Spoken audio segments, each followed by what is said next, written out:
अस्सलाम वालेकुम। आप सबको मेरे चैनल में खुश आमदीद। आप सबको पता है कि आज हम जो टॉपिक पढ़ने जा रहे हैं उसका उन्वान है कौमी हमदर्दी। आप सबको मालूम है कि हमारा टॉपिक कौमी हमदर्दी चल रहा है। हमने अपनी पिछली वीडियो में डिस्कस किया था कि हमदर्दी क्या होती है। एक दूसरे के दुख दर्द में शरीक होना ही हमदर्दी कहलाता है। अब हम इस वीडियो में इसके सवाल जवाब पर बात करेंगे जो इम्तिहानी नुक्ते नज़र से बहुत ज़्यादा अहम है। और बेटा अगर आप इस चैप्टर को रीड कर लेंगे तो आप खुद से भी ये सवाल जवाब आसानी से लिख सकते हैं। आपको सवाल देख के ही अंदाज़ा हो जाएगा कि आप इजीली इनके जवाब खुद से दे सकते हैं। चलिए तो हम अब सवाल जवाब की तरफ चलते हैं। भी नज़र आ रहा होगा, हमदर्दी का लफ्ज़ किन लफ्ज़ों से मुरक्कब है? इसका जवाब है हमदर्दी फ़ारसी के दो लफ्ज़ों हम और दर्दी से मुरक्कब है। सवाल नंबर 2, हमदर्दी से क्या मुराद है? इसका जवाब आपको मैंने कितनी दफ़ा बता चुकी हूँ वीडियो में कि हमदर्दी से मुराद दूसरों के दुख दर्द में शरीक होना, इनकी मदद करना, इनका ख्याल रखना, तकलीफ़ को दूर करना शामिल है। सवाल नंबर 3 है कि इंसान में अगर हमदर्दी का जज्बा ना हो तो क्या होगा? क्योंकि देखें ये दुनिया हमदर्दी की ही बिना पर चल रही है। लोगों के ताल्लुकात एक दूसरे से हमदर्दी की बिना पर हैं। अब सवाल क्या किया गया है कि अगर इंसान में हमदर्दी का जज्बा ना हो तो क्या होगा? जाहिर सी बात है अगर इंसान में हमदर्दी का जज्बा नहीं होगा तो ये दुनिया की खूबसूरती कायम ही नहीं रह सकती और लोग एक दूसरे से लड़ाई झगड़ा करेंगे और ये दुनिया क्या हो जाएगी, तबाह बर्बाद हो जाएगी। क्योंकि लोग एक दूसरे से ताल्लुक़ ही नहीं रखना चाहेंगे, एक दूसरे से हमदर्दी ही नहीं करना चाहेंगे, एक दूसरे की मदद ही नहीं करना चाहेंगे। तो अगर हमदर्दी का जज्बा ना होगा तो इस दुनिया की खूबसूरती कायम व दायम नहीं रह सकती और ये दुनिया क्या हो जाएगी, तबाह हो जाएगी और इसका कायम रहना मुमकिन नहीं। स्क्रीन पर आपको सवाल नंबर 4 नज़र आ रहा होगा। सवाल नंबर 4 है कि किन ख़यालात ने दुनिया के तनज़्ज़ुल और तरक्की पर असर किया? तो इसका जवाब क्या है? 2 ख़याल ऐसे हैं जिन्होंने दुनिया के तनज़्ज़ुल का मतलब क्या होता है, अबतरी, और तरक्की पर असर किया। नंबर 1 क्या है?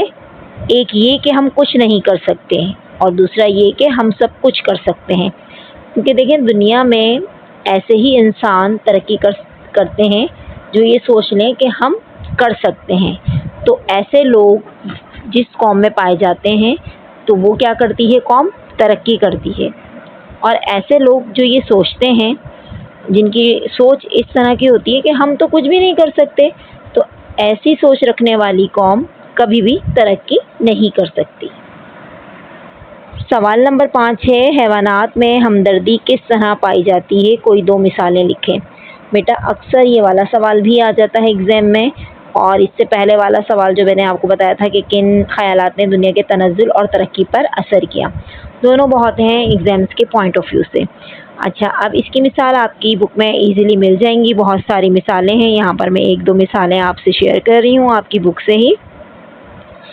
जंगल में जब कोई शेर, चीता नमूदार होता है तो परिंदे शोर मचाते हैं, बंदर चिल्लाते हैं, जिससे दूसरे जानवर होशियार हो जाते हैं। अब क्या वजह है इसमें कि आपको पता है शेर और चीता ख़तरनाक हैं और सब जानवरों को अपनी जान का ख़तरा होता है। जब तमाम परिंदे शोर मचाते हैं तो तमाम लोग क्या हो जाते हैं, परिंदे होशियार हो जाते हैं। और जो तमाम परिंदे शोर मचाते हैं वो किसकी बदौलत मचाते हैं? दूसरों से हमदर्दी की ही बदौलत मचाते हैं कि दूसरों को कोई नुकसान ना हो। इसी तरीके से शहद की मक्खियाँ, चूटियाँ, कबूतरों का झुंड भी इसकी मिसालें हैं, क्योंकि वो एक झुंड की शक्ल में हर जगह जाती हैं ताकि कोई दुश्मन उन पर हमला ना कर सके। उनके अंदर यकजहती होती है, एक दूसरे से हमदर्दी होती है कि अगर हम अकेले होंगे तो कोई ना कोई हमको नुकसान पहुंचा सकता है। इसी तरह इंसान की मिसाल है कि इंसान अगर एक दूसरे के साथ हमदर्दी का रवैया नहीं रखेगा तो एक ना एक दिन वो इस दुनिया से फना हो जाएगा और कोई भी शख्स उसका ख्याल नहीं रखेगा। इसलिए ताल्लुकात को मजबूत रखने के लिए हमें एक दूसरे के साथ हमदर्दी का जज्बा रखना चाहिए और एक दूसरे के मुश्किल वक्त में उनका साथ देना चाहिए। میرے پیارے بچوں، مجھے امید ہے کہ آپ کو قومی ہمدردی کے سوال و جواب بہت اچھے سے سمجھ میں آ گئے ہوں گے۔ اگر کسی پوائنٹ پہ آپ کو لگتا ہے کہ یہ ہمارے لیے بہت ہی معلوماتی ویڈیو ثابت ہو رہی ہے تو بیٹا میرے چینل کو ضرور سبسکرائب کیجیے گا، اور میں آپ کو یہ 100% کہہ سکتی ہوں کہ اگر آپ میری اس چینل کی ایک ایک ویڈیو کو دیکھیں گے تو آپ کو کلاس 9 کی اردو پڑھنے میں کوئی مشکل نہیں ہوگی، اور آپ ایزیلی اس کا پیپر دے سکتے ہیں، بشرط یہ کہ پڑھنے کے ساتھ ساتھ لکھنے کی بھی عادت ڈالیے اور اپنے پراپر نوٹس بنائیے، ریگولر بیسس پر اسٹڈی کیجیے۔ اپنی دعاؤں میں اپنے ٹیچر کو یاد رکھیے گا، ڈھیر سارا خیال رکھیے گا۔ اللہ حافظ۔